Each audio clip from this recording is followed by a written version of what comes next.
साथियों, मैं यही कहूँगा, आज अगर आप जानना चाहते हैं कि पिछले 1 साल में क्या बदला है तो आप समलैंगिक आंदोलन से पूछिए, क्योंकि अगर समर्थन का कोई अर्थ है, कोई अनुभव है इस शहर में, तो जो समर्थन समलैंगिकों ने आज महसूस किया है वो हमने इतिहास में कभी नहीं देखा है। जैसे आंदोलन जुड़े हैं साथियों, आज मैं आपके सामने खड़ा हूं। कल अंतर्राष्ट्रीय क्रोध का दिन, हमने 36 ऐसे शहरों में, भारत में 16, विश्व भर में 17 शहरों में जो आवाजें उठी थी, वहां national alliance of peoples movement, राष्ट्रीय जन आंदोलनों का संगठन, आयसा, JNSU, एडवा, national council human rights, national campaign of peoples right to information, जहाँ की पेंशन परिषद, जो जहाँ पेंशनों के हक से चढ़ के साथ निखिल डे और शंकर सिंह हमारे स्टेज पे जब खड़े हुए, तो हम भी कह सकते थे कि एक आंदोलन, अब एक अकेला आंदोलन नहीं खड़ा हुआ है, एक आंदोलन के साथ समर्थन मिला है और इस समर्थन की बुनियाद बहुत बहुत मजबूत है। कि याद रखिए, हम कह सकते हैं कि समलैंगिक आंदोलन को लड़ना नारीवाद आंदोलन ने ही सिखाया था। समलैंगिक आंदोलन की पहली मीटिंग सहेली की दफ्तर में होती थी। समलैंगिक आंदोलन की पहली सोच, पहला बढ़ाव नारीवाद आंदोलन के साथ उसके बलबूते पे चढ़ा था। क्योंकि अगर आप हमें पूछे, यहाँ एक साइन है कि कोई मर्द अगर साड़ी पहनेगा उसके खिलाफ भेदभाव इसी तरह नहीं होना चाहिए अगर एक औरत एक छोटी स्कर्ट पहनेगी। मैं ये कहना चाहता हूँ कि हम क्यों, हम में से यहाँ जो खड़े भी हैं, हाल में हो सकता है आज तो हम साथ हैं, पर 5 साल पहले हम इस मुद्दे पे साथ नहीं जुड़े थे। इसमें कोई शर्म की बात नहीं है साथियों।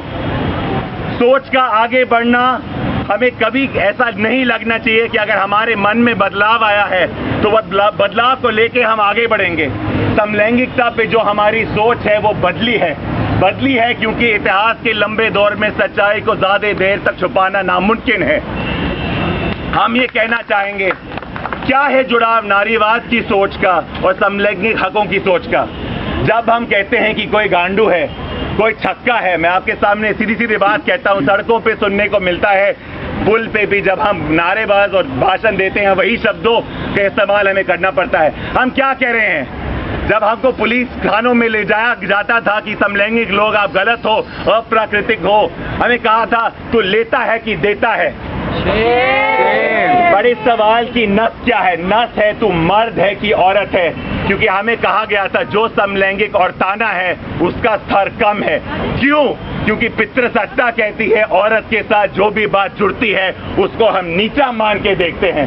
पितृसत्ता के जो आधार हैं, समलैंगिक भेदभाव उसी आधार पे आगे चले हैं कि जिस भी कहा जाता है, अगर मैं एक मर्द, अगर मेरी मर्दानगी इतनी मजबूत है तो 100 यार्ड की एक साड़ी पहनने से मेरी मर्दानगी को कुछ नहीं हो जाता।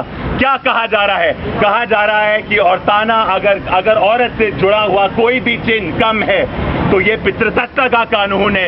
ये नारीवाद आंदोलन की आवाज जब उसके खिलाफ चली थी, समलैंगिक आंदोलन के खिलाफ उसी पितृसत्ता के सामने चली है। मैं कहना चाहूंगा कि जो 377 की जजमेंट आई, 3 दिन पहले हम ऐसे निराश हुए थे, हमारा मनोबल ऐसा टूटा था, पर पिछले 3 दिनों में मैं एक लम्हा रुक के ना रोया हूं ना उदास हुआ हूं, क्योंकि जो समर्थन का लॉ पड़ा है उसमें हम आगे जैसे बढ़े हैं। क्योंकि इस जजमेंट, अगर आप ये जजमेंट पढ़े, हमने कहा था 2009 में कि जब नाथ फाउंडेशन की जजमेंट आई थी, ये समलैंगिक हकों की जजमेंट नहीं थी, ये हमारी संविधान की रक्षा की एक जजमेंट थी। हमें कहा गया था कि संवैधानिक नैतिकता का जो आधार है वो लोकतंत्र का एक नस है। क्योंकि जब हम एक तरीके से किसी के साथ सहमत हो तो सहमति पे हकों का हिफाजत करना बहुत आसान होता है। हकों की हिफाजत तब मुश्किल होती है जब जिनके साथ हम सहमत ना हो उनके हकों के लिए भी हम लड़ेंगे।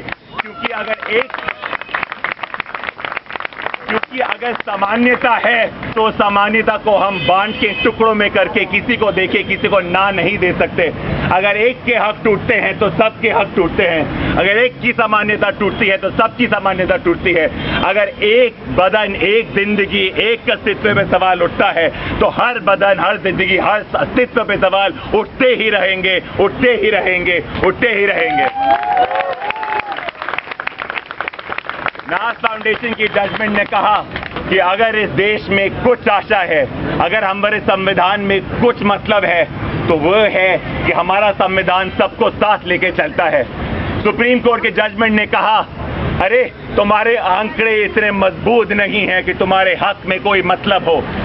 आप बताइए, क्या संविधान के जो हक हैं, क्या एक आंकड़े की सीमा है कि 1%, 2%, 3%? अगर उनको गिनना है तो वो समलैंगिकों को ना गिने, वो गिने उन भारतीयों को, उन लोगों को, उन इंसानों को जो अभी भी संविधान के हक में इंसाफ है, ये मानते हैं, ये विश्वास नहीं टूटा है कि हकों के लिए जब हम लड़ेंगे तो हकों को हम लेके जीतेंगे। हम सुप्रीम कोर्ट को आज कहते हैं, आपको अगर गिनने का इतना ही शौक है तो आइए हम सबको गिनिए। हम सब दलित हैं, हम सब मुसलमान हैं, हम सब कश्मीरी हैं, हम सब समलैंगिक हैं। गिनिए हमें, एक एक करके गिनिए हमें, और बताइए कितने लोग आपके सामने मरेंगे जब तक आपकी आंखें नहीं खुलेंगी? कितने लोगों का बलात्कार होगा जब तक आपके लिए ये आंकड़े बलबूते और मान्य हो जाएंगे? कितने कश्मीर चलेंगे, कितने मणिपुर चलेंगे? हम आंदोलनों में जोड़ना हमने शुरू कर दिया है। जब मुद्दे जुड़ते जाएंगे तो आंकड़ों को गिनने की आपके हाथ में उंगलियां कम होती जाएंगी। आखिरी बात मैं यही कहूंगा कि जब तक हमारे आंदोलन जुड़े, हमारे आंदोलनों के बीच हमारे खुद के दिलों के अंतर जो नई सोच अब तक शुरू हुई है, आगे बढ़नी है, हमें सवाल अपने आप से उतने ही पूछने हैं साथियों जो हम दुनिया से पूछते हैं।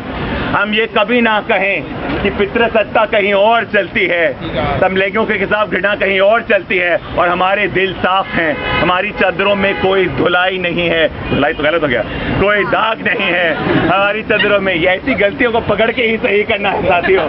हम यही कहें, मैं आपसे आज कह सकता हूं कि समलैंगिक समुदाय जो है उसके अंदर पितृसत्ता बहुत गहरी चलती है साथियों, बहुत गहरी चलती है। ऐसे बहुत से लोग हैं, दोस्त हैं मेरे, जो को लगता है कि वो समलैंगिक मर्द जिसके हाथ थोड़े ढीले पड़ते हैं, वो हम जैसे समलैंगिक मर्द जो मर्दाना है उनसे कम है। हम में भेदभाव भी है। ऐसे बहुत से, मैं एक मर्द हूँ जो आगे यहाँ एक फेमिनिस्ट की तौर, एक नारीवादी की तौर बोल रहा हूँ, बट मैं ये भी कहूँ कि हम में से जो ये भी हैं जो सामान्यता में मानते हैं, जो हम में से मर्द कहलाते हैं अपने आप को, हमारा काम जो है वो सिर्फ समर्थन देना नहीं, हमारा काम ऐसा है कि मर्द होते हुए हमें अपने आप से सवाल पूछने हैं।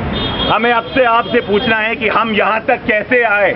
हमें अपने आपने पूछना है कि हमारी हर रोजमर्रा की जिंदगी में है क्या सच में हम अपने नारीवाद को जीते हैं। हम मर्दों को अपने आप से सवाल पूछना है कि नारे तो हम देते हैं, सामान्य तो हम मानते हैं, पर पितृसत्ता हमें ये याद दिलाती है कि जो गैर बराबर है, गैर बराबरी का हम मुकाबला सिर्फ सामान्यता से नहीं कर सकते। अगर गैर बराबरी ऐसे है तो जो हम मर्द यहाँ ऊपर हैं, हमको नीचे उतना ही गिरना है जितना औरतों को उठना है। और हमें भी कहना है, अंग्रेजी में एक शब्द होता है अनलर्निंग, जो हम के अंदर हमारी सोच है, हमको उस सोच को तोड़ना है। बहुत छोटी चीजें लगती हैं कभी कभी, नारे कौन लगाता है, आगे कौन चलता है, समर्थन का नारा में भी आगे कौन बढ़ता है। जब तक हम अपने आप को सवाल करते रहेंगे तब तक हमको बाकियों से सवाल करने का हक मिलेगा। पितृसत्ता की जड़ें बहुत मजबूत होती हैं, सिर्फ सामान्यता का ढांचा मेरे हिसाब से काफी नहीं है। हमें गैर बराबरी का ऐसा ऐसा ऐसा युद्ध चलाना है इसके खिलाफ कि अपने दिलों से भी हटा दें। आपने हर आंदोलन को साथ लेने का प्रण लिया है। मैं आपसे कहना चाहता हूं आज कि पिछले 3 दिनों में जितना समर्थन हमें मिला है उसके बिना हमारे आंदोलन कहीं ना होता है समलैंगिक आंदोलन की तरफ से। बट मैं आज भी बोलूंगा, मेरी जो ज्यादातर मेरी राजनीति रही है वो बस्तियों के विस्थापन के खिलाफ रही है। जितने हमारे आंदोलन जुड़े उतने ही आगे हम चलेंगे। जिंदाबाद।